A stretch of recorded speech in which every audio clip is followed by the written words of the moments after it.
ইসরায়েলের আকস্মিক ইরান আক্রমণ পাল্টা হামলায় শক্ত জবাব দিয়েছে ইরান। দুটি দেশই হামলা পাল্টা হামলা অব্যাহত রেখেছে। এরই মধ্যে মার্কিন প্রেসিডেন্ট ট্রাম্প ইরানকে আত্মসমর্পণের যে আহ্বান জানিয়েছেন তা উড়িয়ে দিয়েছেন খামেনি। যুদ্ধ ইরান ইসরায়েলের মধ্যে হলেও এতে স্পষ্টভাবে জড়িয়ে আছে যুক্তরাষ্ট্র।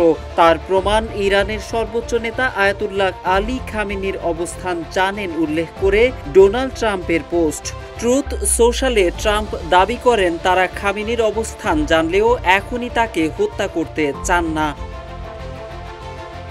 এদিকে মঙ্গলবার খামেনিকে ইরানের তথাকথিত সর্বোচ্চ নেতা বলেও ব্যঙ্গ করেন ডোনাল্ড ট্রাম্প। আরেক পোস্টে তিনি বলেন, ইরানের আকাশ পুরোপুরি আমাদের নিয়ন্ত্রণে। তবে আমাদের বলতে কাদেরকে ইঙ্গিত করেছেন তা স্পষ্ট করেননি ডোনাল্ড ট্রাম্প। অন্য পোস্টে তিনি ইরানকে শর্তহীন আত্মসমর্পণের আহ্বান জানান।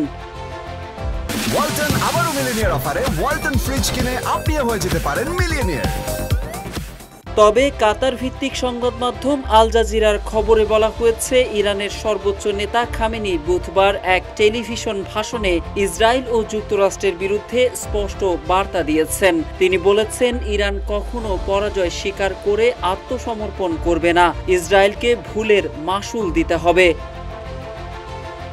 খামেনি ডোনাল্ড ট্রাম্পের নিঃশর্তে আত্মসমর্পণের প্রস্তাব প্রত্যাখ্যান করেন। এক সংবাদ উপস্থাপক খামেনির একটি বিবৃতি পড়ে শুনিয়েছেন। ওই বিবৃতিতে খামেনি বলেন, তার দেশ মার্কিন প্রেসিডেন্ট ডোনাল্ড ট্রাম্পের এই আহ্বান মেনে নেবে না। এদিকে ইরানে ইসরায়েলের হামলার পর এই প্রথম টিভিতে বার্তা দেন খামেনি। তিনি বলেন, যুদ্ধ কিংবা শান্তি কোনোটিই তার ইসলামিক প্রজাতন্ত্রের উপর চাপিয়ে দেওয়া যাবে না। ট্রাম্পকে ইঙ্গিত করে ইরানের এই নেতা আরও বলেন, যারা ইরানের ইতিহাস জানে তারা কখনো ধমকের সুরে এ জাতির সঙ্গে কথা বলে না। বিবৃতিতে খামেনি বলেন, আমেরিকানদের জানা উচিত যে কোনো রকম মার্কিন সামরিক হস্তক্ষেপ তাদের জন্য অপূরণীয় ক্ষতি ডেকে আনবে।